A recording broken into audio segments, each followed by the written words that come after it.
السلام علیکم.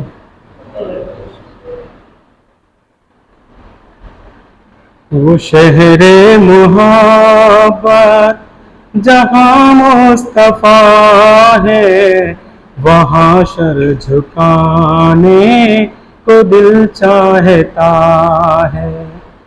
وہ شہر محبت جہاں مصطفیٰ ہے، وہاں سر جھکانے کو دل چاہتا ہے.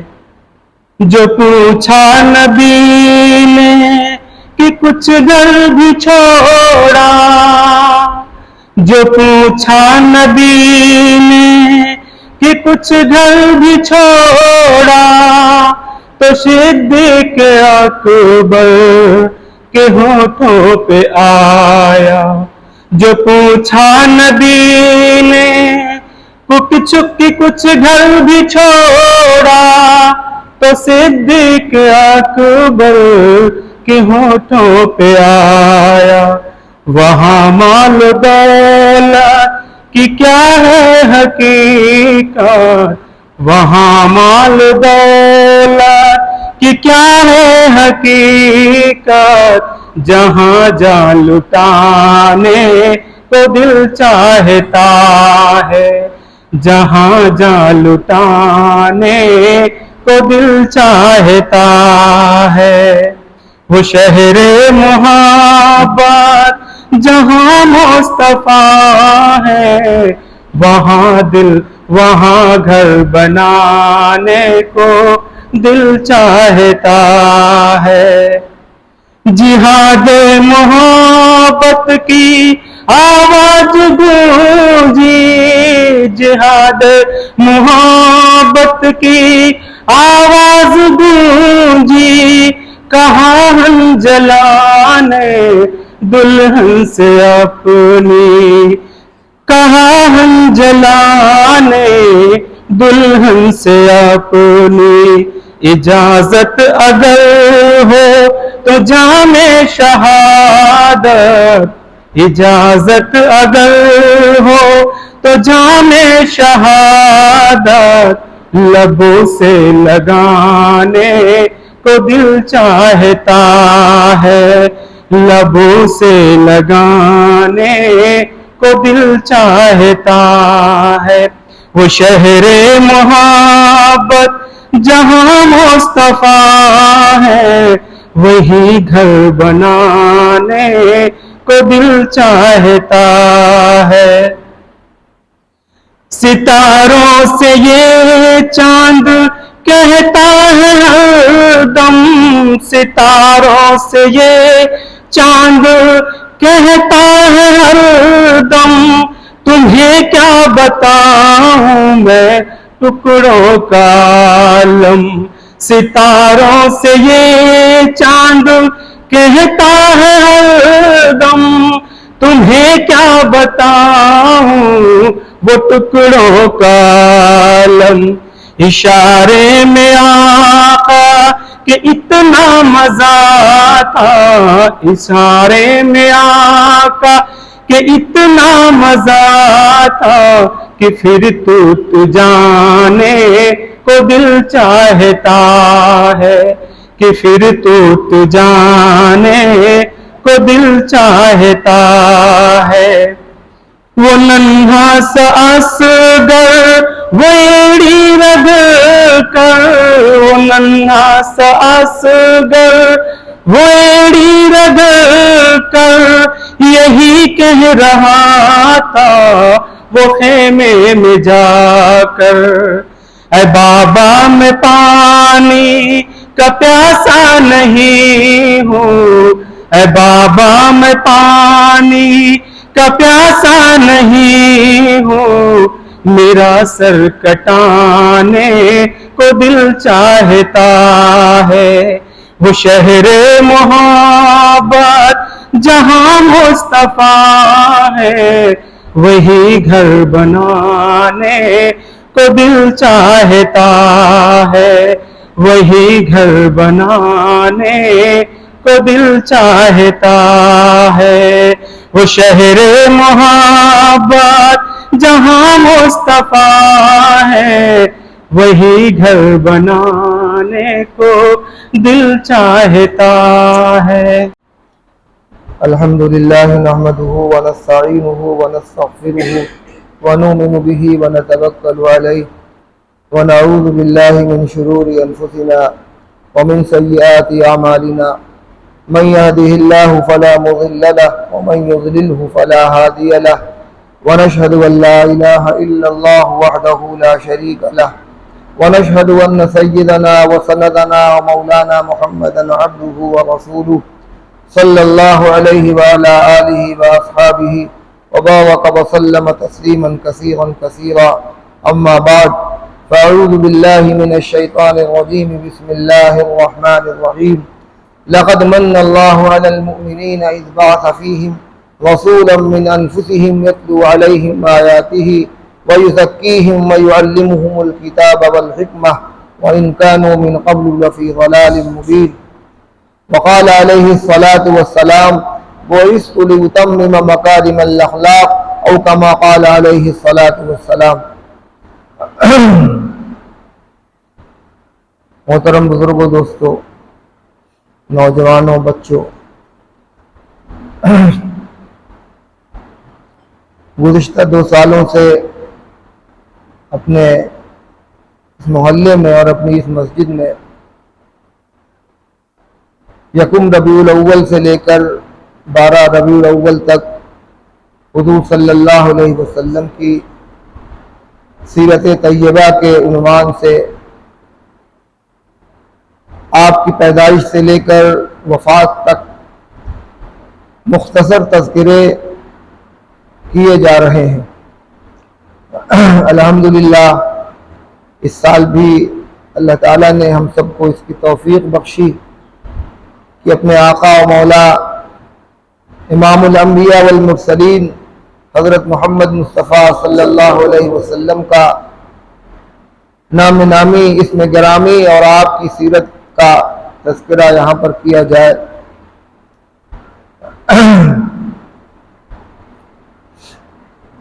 اللہ تعالیٰ نے اس کائنات میں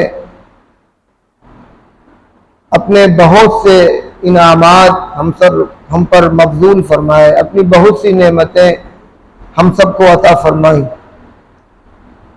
وہ نعمتیں جو ہم سب کو ملی رب العزت کی طرف سے 2 طرح کی ہیں۔ ایک نعمت وہ ہے جو ظاہری نعمت کہلاتی ہے،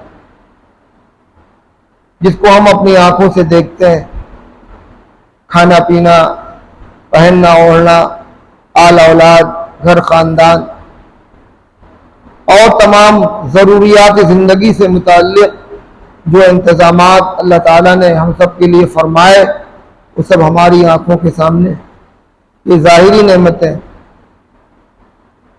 اور کچھ نعمتیں وہ ہیں جو معنوی اور روحانی نعمتیں ہیں، جس سے ہماری ہدایت وابستہ ہے، ہمارا ایمان وابستہ ہے۔ وہ نعمتیں حضرات انبیاء علیہ السلام کی بعثت اور ان کا دنیا میں تشریف لانا ہے۔ اگر حضرات انبیاء علیہ السلام کی بعثت دنیا میں نہ ہوئی ہوتی تو ہمیں دین و ایمان نہ ملتا، ہم اپنے رب کو نہ پہچان پاتے۔ وہی ذریعہ بنے ہمیں اپنے رب سے قریب ہونے کا۔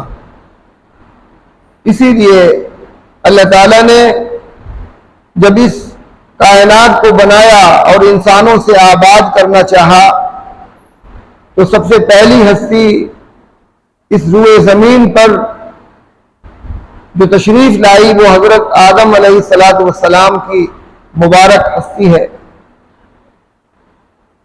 وہ ایک کامل ترین انسان ہونے کے ساتھ ساتھ سارے انسانوں کے باپ ہونے کے ساتھ ساتھ پیغمبر اور رسول بھی ہیں۔ ابھی اس دنیا میں انسانوں کو بہت سی چیزوں کی ضرورت تھی اور ابھی دنیا انسانی ضروریات کے لیے بہت پیاسی تھی، لیکن اللہ رب العزت نے اس کائنات میں سب سے پہلا انسان نبی بنا کر بھیجا، یہ اس بات کی طرف واضح اشارہ تھا کہ ہدایت کی ضرورت انسانوں کے لیے ان کی تمام ظاہری ضروریات سے زیادہ ضروری ہے۔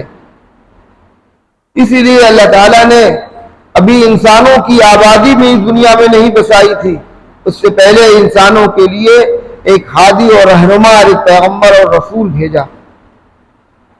اس کا انتظام رب العزت نے کر دیا۔ پھر اس کے بعد ایک سلسلہ شروع ہو گیا، جیسے جیسے اور جس جس علاقے میں انسانی آبادی بڑھتی گئی، اللہ تعالیٰ اپنے نبیوں اور رسولوں کو حسب ضرورت بھیجتا رہا۔ یہ سلسلہ قائم رہا، چلتا رہا، یہاں تک کہ ایک ایک وقت میں کئی نبی اپنے اپنے علاقوں میں اپنے اپنے موقعوں پر کام کرتے رہے، اور یہ سلسلہ چلتا رہا حضرت عیسیٰ علیہ السلام تک۔ آخر میں جب رب العزت نے یہ ارادہ فرمایا کہ اب امام الانبیاء والمرسلین خاتم النبیین حضرت محمد مصطفیٰ صلی اللہ علیہ وسلم کو بھیجا جائے، اس کا بھی انتظام فرمایا۔ اس سے پہلے حضرت عیسیٰ علیہ السلام تشریف لائے، جنہوں نے آ کر اس دنیا میں حضرت محمد مصطفیٰ صلی اللہ علیہ وسلم کی آمد کی بشارت دی۔ خود قرآن کہتا ہے وَمُبَشِّرًا بِرَسُولٍ يَأْتِي مِن بَعْدِهِ اسْمُهُ أَحْمَدُ، انہوں نے یہ بشارت دی کہ اب میرے بعد ایک رسول آئیں گے جن کا نام احمد ہوگا۔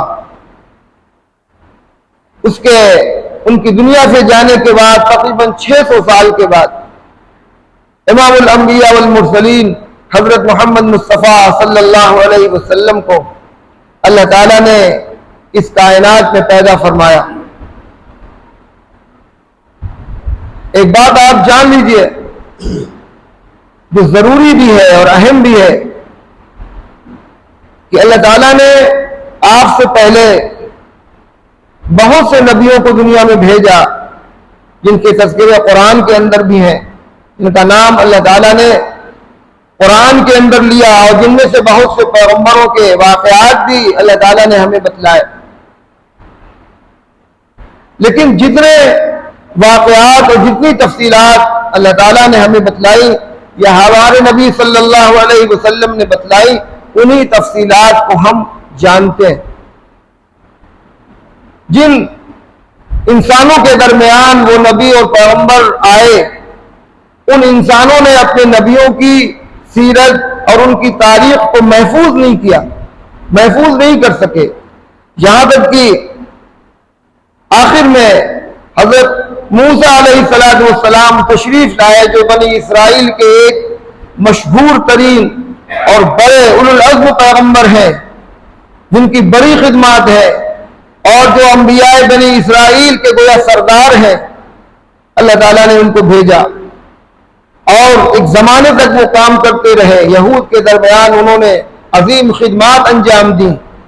لیکن اگر کسی یہودی سے آپ پوچھ لیں کہ حضرت عیسیٰ علیہ السلام کی قبر کہاں ہے، ان کے آباء و اجداد کی قبریں کہاں ہیں، ان کا خاندانی شجرہ کیا ہے، ان کی تعلیمات کیا ہیں، اور ان کی زندگی کا کوئی قول اور کوئی ان کی بات سند متصل کے ساتھ تم ہمیں سنا دو، تو چیلنج ہے کہ کوئی بھی مذہبی رہنما اور کوئی بھی مذہبی پیشوا ان کی کسی بات کو سند متصل کے ساتھ نہیں بتلا سکتا۔ جتنے بھی نبی اور پیغمبر دنیا میں تشریف لائے، ان میں سے کسی بھی امت نے اپنے پیغمبروں کی سیرت محفوظ نہیں کی۔ اگر کچھ حصہ محفوظ بھی رہا تو وہ خرد برد ہو گیا، وہ ختم ہو گیا۔ اللہ تعالیٰ نے اس امت کو امت وسط بنایا، امت معتدل بنایا، اور الگ شان اور الگ امتیاز بخشا کہ جب سے ہمارے نبی اس دنیا میں تشریف لائے اب تک کوئی زمانہ ایسا نہیں گزرا، کوئی وقت ایسا نہیں گزرا کہ یہ امت اپنے نبی سے کٹ گئی ہو۔ نہ انشاءاللہ صبح قیامت تک ایسا کوئی زمانہ آئے گا کہ یہ امت پوری طور پر اپنے نبی سے منقطع ہو گئی ہو، کٹ گئی ہو، اس کا تعلق ختم ہو گیا۔ اللہ تعالیٰ نے یہ امتیاز اور یہ شان آخری نبی حضرت محمد مصطفیٰ صلی اللہ علیہ وسلم کو بخشی.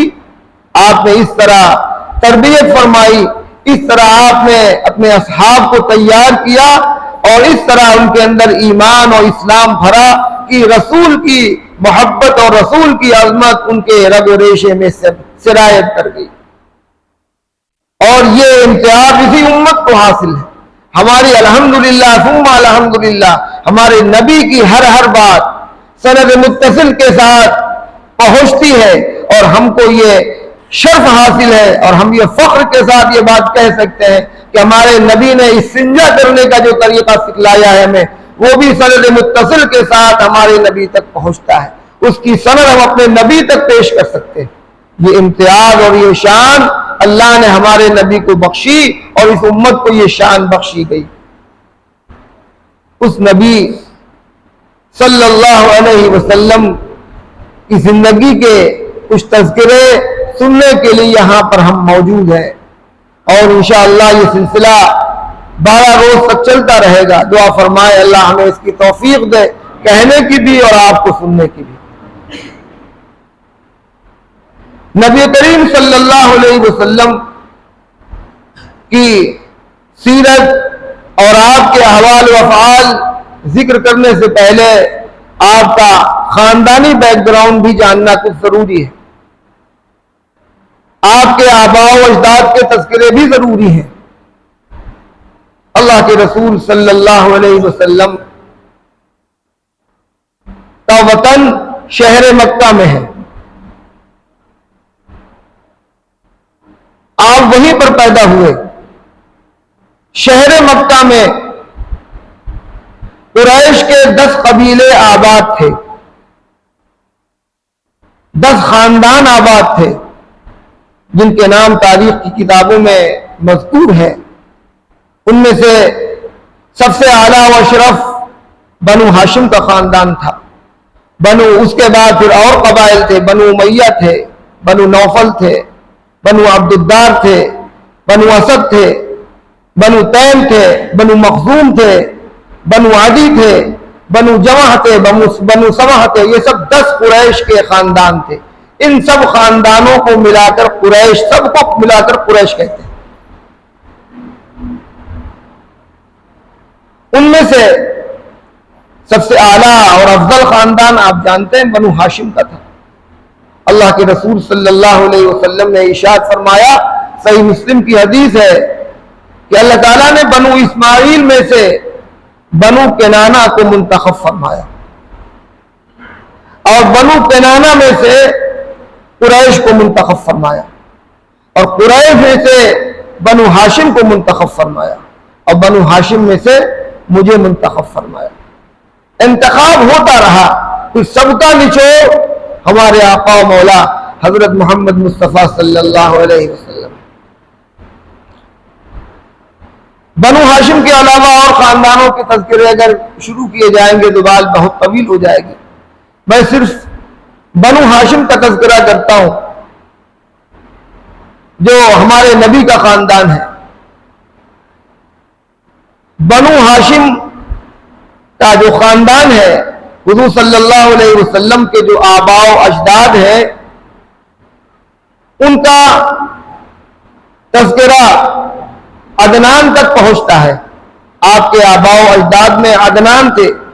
یہاں تک سلسلہ نسب محقق ہے اور اللہ کے رسول صلی اللہ علیہ وسلم بھی جب اپنا شجرہ بیان کرتے تھے تو عدنان تک بیان کرتے تھے.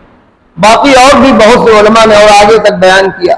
عدنان یہ حضرت اسماعیل علیہ السلام کی اولادوں میں سے ہیں. اب اختلاف صرف اس میں ہو گیا کہ عدنان سے لے کر حضرت اسماعیل علیہ السلام تک کتنی پشتیں ہیں. بعض مورخین نے 30 لکھی ہیں، بعض مورخین نے اور بھی زیادہ پشتیں لکھی. حضور صلی اللہ علیہ وسلم کے جد امجد میں حضرت عبداللہ تو آپ کے والد محترم ہیں، حضرت خواجہ عبد المطلب یہ آپ کے دادا ہیں. اس کے بعد ہاشم ہے. ہاشم یہ بھی حضور صلی اللہ علیہ وسلم کے پردادا ہیں۔ جتنے بھی آپ کے آباء و اجداد ہیں، باپ کے سلسلے سے یا ماں کے سلسلے سے، سب کے سب اپنے اپنے وقت کے پارسا اور بزرگ ہیں۔ خود اللہ کے رسول صلی اللہ علیہ وسلم نے ارشاد فرمایا، لیس من آبائی من لدن آدم صفاح کلنا نکاح۔ فرمایا آپ نے کہ میرے آباء و اجداد میں جتنے بھی لوگ شامل ہیں، حضرت آدم علیہ السلام تک کوئی شخص ایسا نہیں گزرا جس نے اپنی زندگی میں کبھی زنا کیا، جبکہ وہ زمانہ تھا کہ یہ چیزیں بالکل عام تھیں، برائیاں عام ہو چکی تھی۔ تو آپ نے فرمایا میرے آباء و اجداد میں، جو میرے سلسلے کے ہمارے بزرگ ہیں، ہمارے باپ دادا ہیں، ان میں سے کوئی ایسا نہیں گزرا جس نے اپنی زندگی میں کبھی زنا کیا۔ سب نے نکاح کیا، سب نے نکاح منکوحہ عورتیں رکھی اور ان سے ان کا خاندانی سلسلہ چلا۔ اسی طرح آپ نے ارشاد فرمایا ہماری ماؤں میں، ہماری جدات میں، ہماری دادیوں میں، ہماری بزرگ خواتین میں بھی کوئی ایسا نہیں گزرا جس نے کبھی کوئی زنا کیا ہو، جس نے کبھی غلط کام کسی نے کیا۔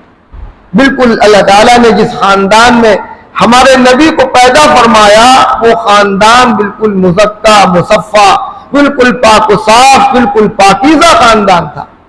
چونکہ آباء و اجداد سے ہوتا ہوا یہ نور نبوت آ رہا تھا حضرت عبداللہ تک، اس لیے جتنے بھی سلسلے درمیان میں تھے ان تمام سلسلوں کی اللہ تعالیٰ نے حفاظت فرمائی، اور یہ نور نبوت اصلاب طیبین سے ارحام طیبات تک منتقل ہوتا ہوا چلا آ رہا تھا، اور اللہ رب العزت کی اس پر خاص نگاہ تھی۔ اسی لیے آپ نے اپنے بزرگوں کے سلسلے میں صاف یہ بات فرما دی، حدیث میں آپ نے ارشاد فرمایا کوئی بھی بزرگ ایسا ہمارے خاندان کا نہیں گزرا جس نے کہ کبھی کوئی زنا کا ارتکاب کیا۔ آپ کے خاندان کے جو بزرگ جس وقت بھی تھے اپنے وقت کے مسلم سردار تھے، ان کو سرداری اور قیادت کا درجہ حاصل تھا۔ آگے بہت اوپر تک میں سلسلہ نہیں ذکر کروں گا، صرف میں حضور صلی اللہ علیہ وسلم کے پردادا ہاشم کا ذکر کرتا ہوں۔ ہاشم نے بہت کم عمری میں ہی انتقال کیا۔ جب ان کا انتقال ہوا تو ان کی عمر اس وقت 26-27 سال کے ہی آس پاس تھی، لیکن اس وقت وہ مکے کے بالاتفاق سردار منتخب کیے گئے تھے۔ نام ان کا اصل میں مغیرہ تھا۔ ہاشم جو اللہ کے رسول صلی اللہ علیہ وسلم کے پردادا ہیں، ان کا نام مغیرہ تھا، ہاشم ان کا لقب تھا۔ ایک بار مکے میں قحط پڑا تو انہوں نے لوگوں کو سرید کھلایا، سالن میں روٹی توڑ کر کھلایا، جس کی وجہ سے ان کا لقب ہاشم پڑ گیا۔ حشم کے معنی آتے ہیں چورا کرنا، یعنی سالن بنایا انہوں نے، اسی میں روٹی ڈالی جس کو سرید کہتے ہیں، اور پھر اس کے بعد اپنا دسترخوان بچایا اور تمام اہل مکہ کو بلا کر اس میں ان کو سب کو سیراب کیا، سب کو شکم سیر کیا۔ اسی وقت سے ان کا نام ہاشم پڑ گیا۔ نام ان کا کیا ہے؟ مغیرہ۔ ان کے سلسلے میں تاریخ میں لکھتا ہے کہ ایک بار وہ سفر میں نکلے، مدینہ طیبہ تک پہنچ گئے، ابھی شادی نہیں ہوئی تھی ان کی۔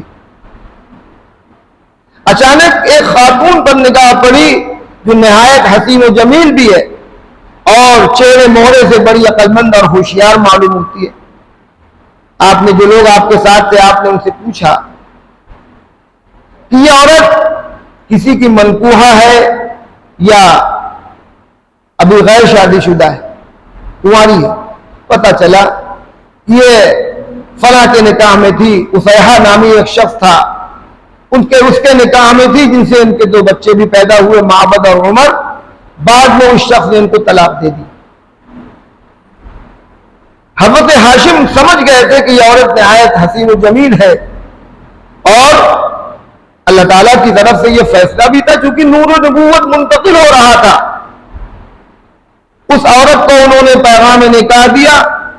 حضرت ہاشم کی خاندانی شرافت کو دیکھتے ہوئے اس عورت نے، جن کا نام سلمہ بتایا جاتا ہے، انہوں نے اس پیغام کو قبول کیا اور حضرت ہاشم کے ساتھ سلمہ کا نکاح ہو جاتا ہے مدینے میں ہی۔ نکاح کے بعد حضرت ہاشم نے مختصر ایک ولیمہ کیا جس میں تمام قافلے کے لوگوں کو بلایا۔ قبیلہ خزرج سے ان کا تعلق تھا، اس قبیلے کے بھی کچھ لوگ آئے، ولیمہ ہو گیا۔ ایک مہینے تک حضرت ہاشم نے مدینے میں قیام کیا۔ اسی اثنا میں سلمہ حاملہ ہو گئیں۔ ایک مہینے کے بعد حضرت ہاشم جو کہ سفر پر نکلے تھے تو وہ غزہ کی طرف روانہ ہو گئے، فلسطین غزہ کی طرف روانہ ہو گئے، اور وہاں پہنچ کر ان کا انتقال ہو گیا، وہی مدفون ہوئے۔ ادھر ولادت ہوئی بچے کی، یعنی حضور صلی اللہ علیہ وسلم کے دادا کی، خواجہ عبد المطلب کی ولادت ہوئی۔ خواجہ عبد المطلب کا ایک نام شیبہ بھی ہے۔ شیبہ کیوں کہا جاتا ہے انہیں؟ جب وہ پیدا ہوئے تو ان کے سر کا ایک بال سفید تھا، یعنی بڑھاپے کی علامت کو شیبہ یعنی بڑھاپا، تو ان کا لقب پڑ گیا شیبہ۔ شیبۃ الحمد کے نام سے وہ جانے جاتے تھے۔ اس کے بعد سلمہ وہیں رہتی رہی اور عبد المطلب مدینے میں ہی پلتے بڑھتے رہے۔ کچھ دنوں کے بعد حضرت ہاشم کے بھائی جن کا نام مطلب ہے، ان کو خیال ہوا کہ میرے بھائی نے ہاشم نے مدینے میں نکاح کیا تھا اور ان سے کوئی بچہ بھی پیدا ہوا ہے، لاؤ چلو اس بچے کو لے آئے، اس کی کفالت کی ذمہ داری ہم لے، چونکہ وہ سگے چچا تھے۔ چنانچہ مطلب اپنے بھتیجے کو لینے کے لیے، یعنی خواجہ عبد المطلب کو لینے کے لیے مدینے جاتے ہیں۔ وہ کچھ بڑے ہو گئے تھے، وہاں سے اپنے بھتیجے کو لے کر جب مکے میں داخل ہوئے تو سفر کی وجہ سے کپڑے میلے کچیلے ہو گئے۔ لوگوں نے پوچھا یہ بچہ کون ہے؟ اب یہ شرمائے، کیونکہ سردار سے کیسے کہتے کہ اتنا میلا کچیلا کپڑا پہنے ہوئے ہمارا بھتیجا ہے؟ تو انہوں نے کہا میرا غلام ہے۔ کیا کہا؟ غلام ہے۔ اس کے بعد پھر گھر لے گئے، نہلایا دھلایا، اچھے کپڑے پہنائے، پھر جب باہر لے کر آئے تب کہا کہ نہیں میرا غلام نہیں، یہ میرا بھتیجا ہے، میرے بھائی ہاشم کی اولاد ہے۔ اسی وقت سے ان کو عبد المطلب کہا ہی جانے لگا۔ مطلب عبد المطلب کے معنی مطلب کا غلام، وہ مطلب کے غلام نہیں تھے، وہ تو انہوں نے اس وقت مجبوراً کہہ دیا تھا۔ بعد میں پھر اسی نام سے مشہور ہو گئے، خواجہ عبد المطلب اسی نام سے مشہور ہو گئے، جن کا نام اصل میں کیا تھا؟ شیبۃ الحمد۔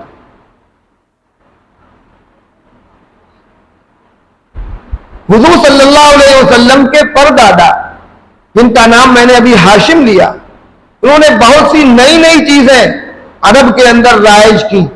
تاریخ یہ بتاتی ہے کہ انہوں نے اپنی اس کم عمری کے باوجود انہوں نے ہی عرب میں 2 موسم میں سفر کی ایجاد کی۔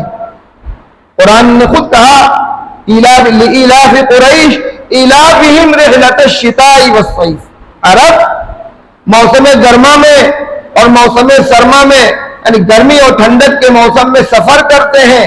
اس سفر کی ابتدا کروائی حضرت ہاشم نے۔ گرمی کے زمانے میں قافلے شام کی طرف جاتے تھے اور ٹھنڈک کے زمانے میں قافلے یمن کی طرف جاتے تھے، اور یہی نہیں بلکہ ان ملکوں میں جا کر وہاں کے بادشاہوں سے مل کر، وہاں کی حکومتوں سے مل کر اپنے تجارتی قافلے کے لیے انہوں نے باقاعدہ اجازت طلب کی، ویزا حاصل کیا کہ ہمارے ملک سے، ہمارے شہر سے تجارتی قافلے آ رہے ہیں، آپ کے ملک میں وہ تجارت کریں گے، سامان خریدیں گے، بیچیں گے، یہاں سے مال لے جائیں گے۔ اس کے لیے انہوں نے اجازت نامہ بھی طلب کیا۔ چنانچہ جہاں جہاں پر یہ لوگ جاتے تھے، مکے کے لوگ جن ملکوں میں ان کو اجازت نامہ حاصل تھا، وہاں کی حکومتوں کی طرف سے ان کو حمایت ملتی تھی، مدد ملتی تھی، حفاظت کی ذمہ داری ان ممالک پر ہوتی تھی۔ تو یہ بڑے بڑے کام حضور صلی اللہ علیہ وسلم کے پردادا حضرت ہاشم نے کیے۔ اس کے علاوہ اور بڑی خدمات ہیں ان کی، سخاوت ان کی حد درجے تھی، اکثر و بیشتر ان کا دسترخوان بچ جاتا تھا، اور جب بھی کوئی مصیبت و پریشانی آتی تھی تو ہاشم کو یاد کیا جاتا تھا، اور ہاشم کی جو سخاوت مشہور تھی وہ اپنا دسترخوان بچھا دیتے تھے اور عرب کے لوگوں کو سیراب کر دیتے تھے۔ حضرت ہاشم کے انتقال کے بعد جب خواجہ عبد المطلب بڑے ہوئے تو ظاہر ہے یہ حضور صلی اللہ علیہ وسلم کے سگے دادا تھے، اور ان کی پیشانی پر نور نبوت چمکتا تھا۔ کتابوں میں لکھتا ہے کہ علماء بنی اسرائیل جب دیکھتے تھے تو جھک جاتے تھے، سجدے کی شکل میں چلے جاتے تھے، کیونکہ وہ سمجھ جاتے تھے کہ ان کی پیشانی پر نور نبوت چمک رہا ہے۔ حضور صلی اللہ علیہ وسلم کے سلسلے کے یہ سگے دادا ہیں ان کے، اس لیے ان کا بڑا احترام ہوتا تھا۔ جن ممالک میں وہ جاتے تھے وہاں کے بادشاہان، وہاں کے ذمہ داران ان کی عزت کرتے تھے، اور وہ اپنے وقت میں بالاتفاق پورے مکے کے سردار مقرر کیے گئے تھے۔ ان کے مد مقابل کوئی نہیں تھا، بڑی ان کی خدمات ہیں۔ ان کی خدمات میں سے ایک خدمت میں آپ کے سامنے ذکر کرتا ہوں، بہت تفصیلات میں نہیں جانا چاہتا۔ آپ کو یہ بات معلوم ہونی چاہیے کہ جب اللہ تعالیٰ نے زمزم کو نمودار کیا، زمزم کا کنواں جب ظاہر ہوا چشمہ، تو اس وقت وہاں پر حضرت ہاجرہ اور حضرت اسماعیل کے سوا کوئی نہیں تھا۔ یمن میں قحط پڑا اور یمن کے لوگ، قبیلہ بنی جرہم کے لوگ معاش کی تلاش میں، روزی روٹی کی تلاش میں ادھر ادھر بھٹکنے لگے۔ پہلے عموماً اسی طرح ہوا کرتا تھا، جب قحط سالی آتی تھی، جب بھکمری پھیلتی تھی، لوگ وہاں سے نکل جاتے تھے، جہاں روزی روٹی ہوتی تھی وہیں پر لوگ جا کر بس جاتے تھے۔ اس طرح بڑے بڑے شہر نہیں آباد تھے، جہاں پر کچھ لوگ جا کر بس گئے، وہیں پر گاؤں بس گیا، پھر دھیرے دھیرے وہ شہر ہو جاتا تھا۔ تو قبیلے بنی جرہم کے لوگ اپنی روزی روٹی کی تلاش میں نکلے اور بھٹکتے بھٹکتے یہاں تک آ گئے، یعنی مکے تک آ گئے، جہاں پر انہیں پانی نظر آیا، اور پانی ظاہر ہے بہت اہم ضرورت تھی۔ پانی ہی دیکھ کر قافلے والے اپنی منزل طے کرتے تھے۔ تو جب ان لوگوں کو پانی نظر آیا تو طبیعت یہ چاہی کہ یہاں رکا جائے۔ حضرت ہاجرہ سے اجازت مانگی کہ اگر آپ اجازت دیں تو ہم لوگ یہیں پر آباد ہو جائیں۔ حضرت ہاجرہ رضی اللہ عنہا نے اجازت دے دی، اور یہ شرط لگائی کہ پانی پر میرا تصرف رہے گا، میرا قبضہ رہے گا، رہ سکتے ہو، استعمال کر سکتے ہو۔ چنانچہ وہ لوگ وہاں پر بس گئے، رہنے لگے۔ کچھ دنوں کے بعد دھیرے دھیرے حضرت اسماعیل علیہ السلام بڑے ہوئے، ان کو نبوت ملی، اور پھر اسی خاندان میں قبیلے بنی جرہم میں ان کی شادی بھی ہو گئی، اور سلسلہ پڑا دھیرے دھیرے دھیرے دھیرے ہوتے ہوتے ان دونوں خاندانوں میں جھگڑا شروع ہو گیا، یعنی حضرت اسماعیل کے خاندان میں اور قبیلے بنی جرہم میں جھگڑا شروع ہو گیا، یہاں تک کہ دھیرے دھیرے لڑائی جھگڑے کی نوبت آئی اور قبیلے بنی جرہم کے لوگ غالب آ گئے، ان کی حکومت بن گئی، ان کی سلطنت بن گئی۔ اب ان کے لوگ بنو اسماعیل پر، حضرت اسماعیل علیہ السلام کے خاندان والوں پر ظلم و ستم کرنے لگے، اور بھی آبادیاں بڑھ گئی تھی اور بھی لوگ آ گئے تھے، اور سب کو یہ بات معلوم تھی کہ یہ باہر سے آئے ہوئے لوگ ہیں، اور یہ تو پہلے سے یہاں پر آباد تھے، انہی کی وجہ سے یہ چشمہ یہاں پر نکلا ہے۔ بہرحال جب ظلم و ستم حد سے بڑھ گیا تو اطراف و جوانب کے لوگ سب اکٹھے ہوئے، تاکہ یہ کیا طریقہ ہے بھائی، اور ان لوگوں کو مار بھگایا، قبیلے بنی جرہم کے لوگوں کو مار بھگایا۔ جب یہ لوگ جانے لگے تو جو بیر زمزم تھا اس کو یہ لوگ پاٹ گئے، وہ مٹی سے اچھی طرح پاٹ دیا، بالکل ہموار کر دیا، اور جو کچھ بھی اور نشانیاں تھیں سب اسی کے اندر ڈال کر برابر کر دیا، چلے گئے۔ اور زمانہ گزرتا رہا، لوگوں کو اس کا خیال بھی نہیں آیا کہ یہاں کبھی پہلے کوئی کنواں تھا جس سے پانی نکلتا تھا۔ زمانہ گزرتا رہا یہاں تک کہ خواجہ عبد المطلب کا زمانہ آ گیا، ان کو بھی خیال نہیں ہوا۔ اس وقت سے لے کر اب تک، یعنی خواجہ عبد المطلب کے زمانے تک زمزم کا کنواں پٹا ہوا تھا، کسی کو یہ خیال نہیں آیا کہ یہاں پر کسی زمانے میں کنواں تھا۔ جب اللہ رب العزت کی مشیت اور اس کا فیصلہ یہ ہوا کہ رب زمزم کو ظاہر کیا جائے، تو اب خواجہ عبد المطلب کو خواب آنے لگے، سچے خواب۔ ایک بار وہ حتیم میں سو ہوئے تھے، ان کو ایک شخص خواب میں نظر آیا اور اس نے کہا احفر برہ کھودو، تو انہوں نے کہا وما برہ، برہ کیا چیز ہے؟ تو تو وہ شخص غائب ہو گیا۔ پھر اگلے دن وہ حتیم میں سو گئے تھے، اگلے دن پھر خواب آیا، احفر المظنونہ، مظنونہ کھودو۔ تب بھی نہیں سمجھے، سوال کیا ومل مظنونہ، مظنونہ کیا چیز ہے؟ تو وہ شخص غائب ہو گیا۔ اب بڑی تشویش میں کہ آخر کیا کس بات کے کھودنے کا ہمیں حکم دیا جا رہا ہے۔ پھر تیسرے دن پھر وہی شخص دکھائی پڑا اور اس نے کہا احفر طیبہ، تو انہوں نے کہا وما طیبہ، طیبہ کیا چیز ہے، کس کو کھودیں؟ پھر غائب ہو گیا۔ اب چوتھی بار جب خواب آیا تو اس کہنے والے نے کہا احفر زمزمہ، زمزم کو کھودو، تو وہ بھی بھول گئے تھے، ان کو بھی یاد نہیں تھا کہ زمزم کیا چیز ہے، تو انہوں نے کہا وما زمزم۔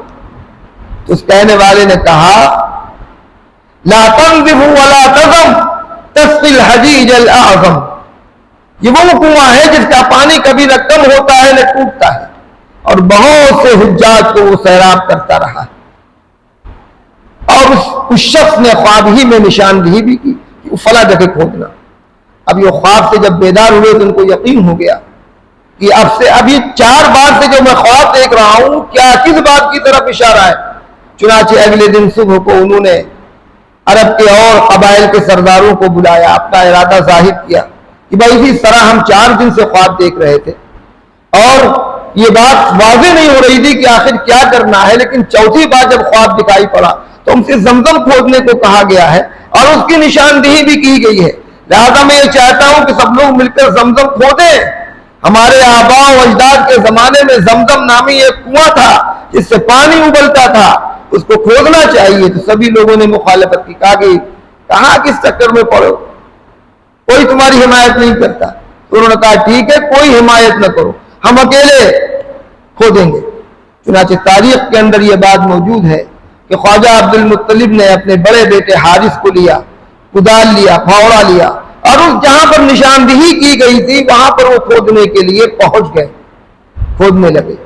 یہ مٹی کھود رہے تھے، ان کے صاحبزادے مٹی اٹھا کر باہر پھینک رہے، کھودتے رہے، 1 دن کھودا، 2 دن کھودا، 3 دن کھودا، چوتھے دن کھودتے کھودتے انہیں کنویں کی ایک میڑ ملی، ایک دم سے اللہ اکبر کا انہوں نے نعرہ لگایا، کہا کہ بس ہم اپنی منزل تک پہنچ گئے۔ اور اس کے بعد پھر کافی حد تک کھود ہی چکے تھے، کافی اوپر پاٹ دیا گیا تھا، پھر اس میں سے پانی نکلنے لگا، اور جب لوگوں نے دیکھا تب لوگوں کو یقین آیا کہ خواجہ عبد المطلب اپنے جس خواب کا تذکرہ کر رہے تھے وہ سچا خواب تھا، اور انہوں نے اپنے خواب کو عملی جامہ پہنا دیا۔ لوگوں کو حسد بھی ہوا کہ ان کی وجہ سے ایک بڑا کارنامہ وجود میں آیا، ان کا نام رہے گا۔ چنانچہ اب لوگوں نے حسد کی وجہ سے وہ حضرت خواجہ عبد المطلب نے چھوٹے چھوٹے ہاؤس بنائے، اس میں وہ پانی بھرتے تھے اور حجاج کو سیراب کرتے تھے، پینے والوں کو پلاتے تھے، لوگ آتے اس کو خراب کر ڈالتے، گندگی ڈال دیتے۔ اب بہت پریشان ہوئے، اللہ تعالیٰ سے دعا کی کہ اللہ تعالیٰ کوئی انتظام فرمائیے، ہم کب تک ان حوضوں کو بناتے رہیں۔ تو اللہ تعالیٰ کی طرف سے ان کے دل میں یہ بات ڈالی گئی کہ آپ اعلان کرتے ہیں کہ یہ پانی غسل کرنے کے لیے نہیں ہے، یہ پانی صرف پینے کے لیے ہے۔ چنانچہ اگلی صبح انہوں نے یہ اعلان کر دیا کہ اس میں سے کوئی غسل نہیں کر سکتا، یہ پانی صرف پینے والوں کے لیے ہے۔ لہذا اس کے بعد جس کسی نے ان حوضوں سے تعرض کیا وہ کسی نہ کسی بیماری کے اندر مبتلا ہوا۔ اس طرح اللہ تعالیٰ نے زمزم کی حفاظت فرمائی اور یہ بڑا کارنامہ ان کی وجہ سے وجود میں آیا۔ خواجہ عبد المطلب جس وقت وہ زمزم کھود رہے تھے اس وقت انہوں نے یہ نظر مانی، کیونکہ اس وقت ان کے ایک ہی بیٹے حارث تھے اور بیٹے نہیں تھے۔ اس وقت انہوں نے نظر مانی ہے اللہ اگر 10 اولادیں ہماری پیدا ہو گئیں اور وہ جوان ہو گئیں تو اس میں سے ایک اولاد کو آپ کی راہ میں ہم قربان کریں گے۔ یہ نظر ہو گئی۔ بہرحال اللہ تعالیٰ نے ان کو کثیر العیال بنایا۔ مورخین لکھتے ہیں کہ 13 یا اس سے بھی زائد لڑکے تھے، 6 لڑکیاں تھیں ان کی، 10 سے زائد لڑکے پیدا ہو گئے، اور یہ بات ان کے ذہن میں بھی نہیں رہی کہ ہم نے کبھی یہ نظر مانی تھی۔ چنانچہ ایک دن خواب میں ان کو یہ کسی کہنے والے نے کہا اوفی بنظری کا، لرب هذا البيت، اے عبد المطلب کعبے کے رب کے لیے اپنی اس نظر کو پورا کرو۔ ایک دم سے بیدار ہوئے اور تیار ہوئے اور جا کر اپنی نظر کا، اپنی منت کا ذکر کیا۔ تو اولادوں نے کہا کہ ابا جس کا دل چاہے آپ راہ خدا میں قربان کر دیجئے، آپ کو بالکل اجازت ہے۔ چنانچہ 10ویں لڑکے کون تھے؟ حضرت عبداللہ تھے۔ آپ نے ان کا ہاتھ پکڑا، چھری لی اور لے کر چلے مذبح کی طرف۔ بہنیں سب رونے لگی، ابا یہ کیا کر رہے ہیں؟ سب سے زیادہ لاڈلا میرا بھائی، سب سے زیادہ اچھا میرا بھائی، اور ظاہر حضرت عبداللہ کی عادات اور ان کے اطوار، ان کی اور ساری خوبیاں الگ ہی تھیں۔ وہ اپنے تمام بھائیوں میں سب سے نمایاں تھے، اور اس کی وجہ بھی ظاہر ہے کہ یہ ہمارے نبی آقا مولا حضرت محمد مصطفیٰ صلی اللہ علیہ وسلم کے والد گرامی بننے والے تھے۔ تو اللہ تعالیٰ نے وہ ساری خوبیاں ان کو عطا فرما دی تھی جو ایک نبی کے والد کے اندر ہونی چاہیے تھی۔ تو کیا ہو؟ تو بہنوں نے کہا کہ ابا قرآن نکال لیجئے، دیت دے دیجئے۔ چنانچہ اس زمانے میں ایک آدمی کے قتل کی دیت 10 اونٹ تھے۔ خواجہ عبد المطلب کو یہ بات پسند آئی، اور بھی بہت سے لوگ اکٹھے ہو گئے، عرب کے اور مکے کے اور بہت سے سردار اکٹھے ہو گئے۔ انہوں نے کہا ہاں بات صحیح ہے، لڑکے کو قربان کرنے سے بہتر اس کی دیت دے دی جائے، اس کا فدیہ دے دیا جائے۔ چنانچہ قرآن نکالا جانے لگا۔ 10 اونٹ، ایک طرف عبداللہ، نام حضرت عبداللہ کا آ رہا ہے، پھر دوبارہ 20 اونٹ، پھر حضرت عبداللہ، 20 پر بھی، 30 پر بھی، 40 پر بھی، 50 پر بھی، 60 پر بھی، 70 پر بھی، 80، یہاں تک کہ جب 100 اونٹ پر قرآن ڈالا گیا تب اونٹ پر قرآن نکلا۔ تب سب نے الحمدللہ کہا، اور خواجہ عبد المطلب نے 100 اونٹ نہر کیے اور حضرت عبداللہ کی جان بچ گئی۔ دیکھیے یہ عجب اتفاق ہے کہ اللہ کے نبی صلی اللہ علیہ وسلم کے والد گرامی بھی ذبیح اللہ ہیں، فیصلہ ان کے ذبح کا ہوا تھا، اللہ نے بچا لیا۔ اور ہمارے نبی کے جد امجد حضرت اسماعیل علیہ السلام بھی ذبیح اللہ ہیں، ان کو بھی ان کے باپ ابراہیم ذبح کرنے ہی کے لیے لے کے چلے تھے اور چھری گلے پر چلا رہے تھے، لیکن اللہ رب العزت کی مشیت بچانے کی تھی، حفاظت کرنے کی تھی، اللہ نے حفاظت فرمائی۔ اسی وجہ سے حضرت امیر معاویہ رضی اللہ عنہ ایک روایت نقل کرتے ہیں کہ ہم لوگ اللہ کے رسول صلی اللہ علیہ وسلم کی خدمت میں بیٹھے تھے کہ ایک بدو آیا اور اس نے اس طرح خطاب کیا، یبن الذبیحین، اے دو ذبیحوں کی اولاد۔ تو اللہ کے رسول صلی اللہ علیہ وسلم نے تبسم فرمایا۔ جب یہ روایت حضرت امیر معاویہ رضی اللہ عنہ نقل کر چکے تو پوچھنے والے نے پوچھا کہ وہ 2 ذبیح کون تھے، 2 ذبیح اللہ کون تھے؟ تو کہا تمہیں پتہ نہیں، ایک حضرت عبداللہ ہے جو 100 اونٹوں کے بدلے بچے تھے، اور ایک حضرت اسماعیل علیہ السلام ہے جن کو اللہ نے جنت سے مینڈھا بیچ کر بچایا تھا۔ 2 ذبیحوں کی اولاد ہے۔ حضرت عبداللہ جب بڑے ہو گئے اور یہ کام بھی ہو گیا، حضرت خواجہ عبد المطلب نے اپنی منت بھی پوری کر دی، تو اب ان کی شادی کا خیال آیا کہ بیٹا بڑا ہو گیا ہے، شادی کی جانی چاہیے۔ چنانچہ قبیلہ بنی زہرہ جو مکے کا ایک معزز ترین خاندان تھا، اس نے پیغام نکاح خواجہ عبد المطلب نے دیا۔ اس خاندان میں ایک صاحبزادی ہے جن کا نام آمنہ ہے، جو ہمارے نبی کی ماں بننے والی ہیں، ان سے پیغام نکاح دیا گیا، اور خواجہ عبد المطلب حضرت عبداللہ کو لے کر نکاح کے لیے جا رہے ہیں۔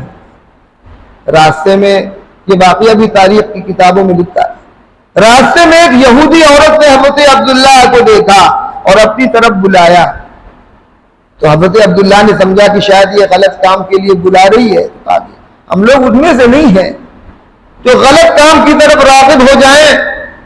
اس کی بات کا انہوں نے انکار کر دیا اور اپنے والد کے ساتھ چلے گئے۔ وہاں نکاح ہو گیا قبیلہ بنی زہرہ میں، اور نکاح کے بعد وہاں 3-4 روز قیام رہا۔ پھر جب واپس ہوئے تو پھر وہی عورت نظر آئی تو اس نے کہا عبداللہ تم کہاں رہ گئے تھے؟ تو کہا کہ قبیلے بنی زہرہ میں میرا نکاح ہو گیا، آمنہ نامی ایک خاتون ہے ان سے میرا نکاح ہو گیا، میں وہی تھا۔ کہا کہ تم نے مجھے کوئی بدکار عورت سمجھا تھا؟ میں تمہیں اس لیے بلا رہی تھی تاکہ میں تم سے نکاح کر لوں اور جو نور النبوت تمہاری پیشانی میں چمک رہا ہے وہ میرے اندر منتقل ہو جائے، لیکن اللہ نے کسی اور کو اس کے لیے مقدر فرما دیا تھا، وہ نور نبوت وہی منتقل ہو گیا۔ بہرحال حضرت عبداللہ کی شادی ہو جاتی ہے۔ تجارت کے سلسلے میں حضرت عبداللہ جاتے ہیں، شام کی طرف ان کا سفر ہوتا ہے، راستے میں طبیعت خراب ہو جاتی ہے، مدینہ چلے جاتے ہیں۔ قبیلے بنو نجار میں ان کا ننیال ہے، وہاں چلے جاتے ہیں، وہیں پر قیام کرتے ہیں اور وہیں پر حضرت عبداللہ کا انتقال ہو جاتا ہے۔ جب وہ قافلہ جس قافلے کے ساتھ حضرت عبداللہ گئے ہوئے تھے تو وہ قافلہ واپس آتا ہے تو خواجہ عبد المطلب نے دریافت کیا کہ بھی میرا صاحبزادہ میرا بیٹا کہاں ہے؟ تو لوگوں نے کہا کہ جناب ان کی طبیعت خراب ہو گئی تھی، وہ مدینہ چلے گئے۔ فوراً حضرت خواجہ عبد المطلب نے اپنے بڑے بیٹے حارث کو روانہ کیا، فوراً جاؤ مدینے اور عبداللہ کی خیریت لے کر آؤ۔ چنانچہ وہ فوراً روانہ ہوئے اور جب مدینہ پہنچے تو پتہ چلا 1 مہینے پہلے ان کا انتقال ہو چکا ہے اور نابغہ کے مکان میں ان کو دفن کر دیا گیا۔ وہاں سے وہ لوٹ کر آئے، ترکے میں انہوں نے 5 اونٹنیاں، کچھ بکریاں تھیں اور اپنی ایک تمیز جن کا نام ام ایمن ہے ان کو چھوڑا۔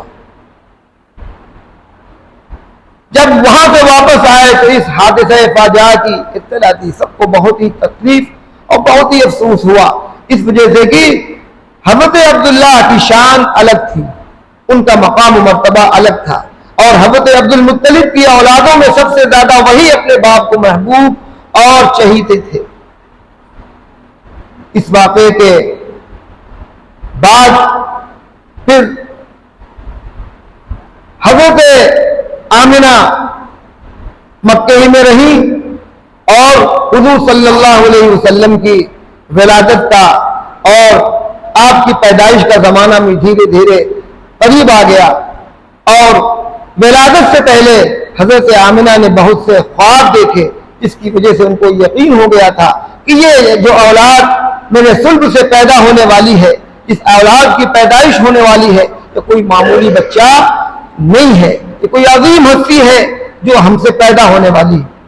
یہ تمام تفصیلات کتابوں کے اندر موجود ہیں۔ اب انشاءاللہ اگلی مجلس میں، زیادہ بات میں طویل نہیں کروں گا، اگلی مجلس میں انشاءاللہ حضور صلی اللہ علیہ وسلم کی ولادت کب ہوئی اور کیسے ہوئی اس کی تفصیلات انشاءاللہ اور دیگر تفصیلات آپ کے سامنے ذکر کی جائیں گی۔ بات زیادہ طویل ہو جائے گی تو آپ بھی گھبرا جائیں گے اور یاد بھی نہ کچھ کر سکیں گے، اس کی بات یہیں پر میں ختم کرتا ہوں۔ دعا ہے کہ اللہ تعالی ہمیں ان باتوں کی سمجھ عطا فرمائے اور آپ سے ہماری التجا ہے کہ پابندی کے ساتھ تشریف لائیں گے تو انشاءاللہ حضور صلی اللہ علیہ وسلم کی سیرت کے تعلق سے موٹی موٹی باتیں، میں بہت تفصیلی بات تو نہیں بتلا رہا ہوں لیکن موٹی موٹی باتیں انشاءاللہ آپ کو معلوم ہو جائیں گی۔ اللہ ہمیں اس پر استقامت نصیب فرمائے۔